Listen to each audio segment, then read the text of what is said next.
Super Mario 64 is the best game.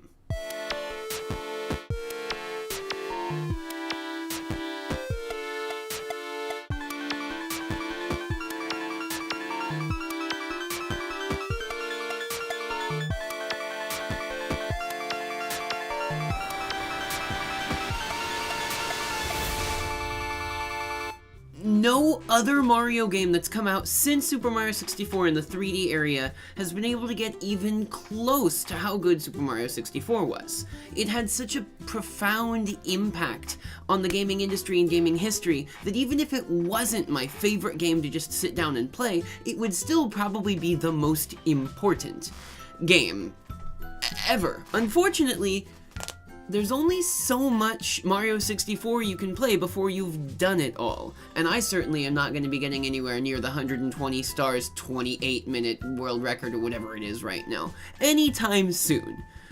There are the full game overhauls like Super Mario 64 The Last Impact, which I've played a little bit of, which are super cool, but they're not polished like the original game was. So I appreciate that people are still using the same engine to make more content for a game that was already great, and I encourage it.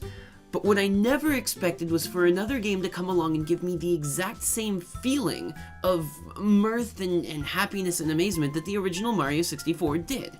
That game is Poi, a 3D platformer developed by Polykid, an indie studio in San Francisco, released through Steam on February 1st, 2017. It's got everything I want in a game. Let's talk about it. The plot of the game centers around a pair of siblings who are on a quest to become the greatest master explorers the world of Milky Way globe has ever seen by traveling to various quirky locales and collecting explorer medallions, which are this game's version of the Power Stars. While there are plenty of supporting characters and little plot threads to follow, a game like this one just isn't about the plot. Indeed, it's refreshing to not have to follow a complicated storyline and just be able to enjoy the game for its many other merits.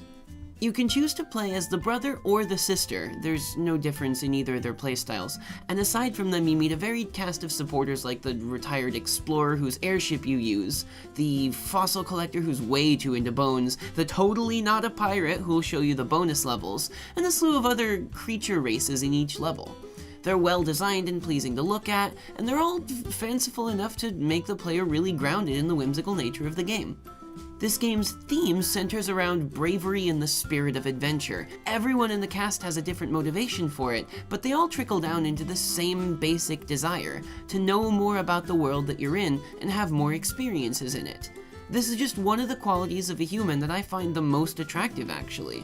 The desire to know and do more, to never just settle for what you have and where you are.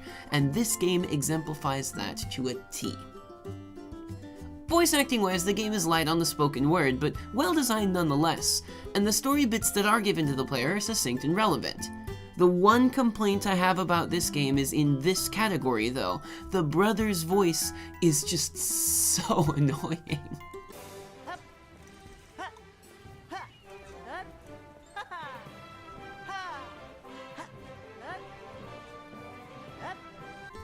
Oh, it's so annoying. So you remember how Mario 64 had a masterful soundtrack that perfectly captured the lighthearted nature of each level, masterfully blending into the environment so well that you didn't even notice it unless you really listened? Remember how great sound design in any piece of media should be a part of the environment and not something that causes the one experiencing that media to come out of the immersion of that experience? Yeah, I know a game that does that really well. It's got triple jumps, it's got wall kicks, it's got long jumps, it's got side flips, it's got flying mechanisms. This game is so close to the real sequel to Mario 64 that I wanted, not this garbage tiny planet gravity bullshit that Super Mario Galaxy's franchise was. If you loved Mario 64 even a fraction as much as I did, then this game will warm your heart in ways that hasn't been warmed since Bob-omb Battlefield. I cannot recommend this game highly enough. Go play it right now. In fact, I will give a copy away of this game to you guys. I'll make a post about it on Twitter. Go check it out there for how to get your hands on it. When I started and found each of the mechanics that I knew and loved from the days of yore, it made me more and more giddy and happy, and just, I'm completely amazed by how well it recreates that great feeling that Mario 64 had on the day I first played it. And it has improved over the original in that there's no lives in this game, which means no game overs, which means no lost progress. How's that for futurism in games? I love it. I love this game because it makes me remember the days when I first got Mario 64, and it's just, oh, it's so good. It's so good, you guys. I can't deal with how good this game is.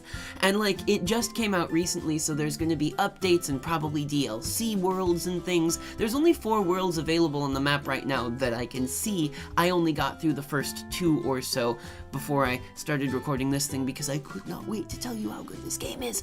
But I'm certain that there's gonna be like more worlds that they put out for it and all that as well. So just, it's so good, you guys. Well, thank you very much for watching. I hope that you enjoyed this review. If you did, the like and subscribe buttons are waiting just below this video to give you those big, wet, nostalgic Mario 64 feeling kisses that you love so much. You can also follow my socials, that's the Facebook and Twitter that are down in the description box, which you'll need to do if you want to get in on this giveaway.